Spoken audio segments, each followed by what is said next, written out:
কালকে রাতে যে আইসক্রিমটা বানিয়ে রাখলে ওটা দেখাবে না? এই তো আয় চল দেখাই। এই যে দেখ।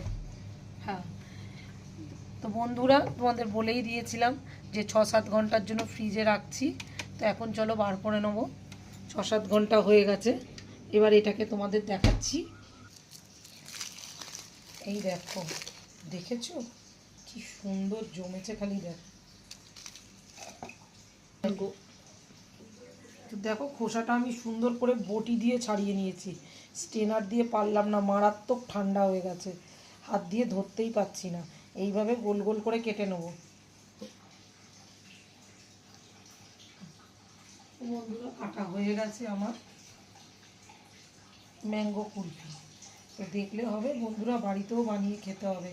আম ফুরানোর আগে এইভাবে তোমরাও সুন্দর করে বাড়িতে বানিয়ে ফেলো ম্যাঙ্গো কুলফি।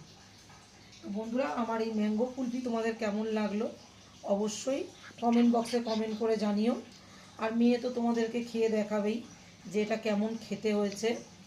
আর আমার রেসিপিটা দেখে অবশ্যই তোমরা বাড়িতে ট্রাই করো, একটা দারুণ জিনিস। হ্যাঁ, আর আমার ভিডিওটা প্লিজ বন্ধুরা পুরোপুরি দেখার অনুরোধ রইল। আর আমার ইউটিউবের বন্ধুরা চ্যানেলটা সাবস্ক্রাইব করে নিও। আর আমার ফেসবুকের বন্ধুরা অবশ্যই লাইক কমেন্ট শেয়ার করে দিও যদি তোমাদের রেসিপিটা ভালো লেগে থাকে। তো চলো টাটা।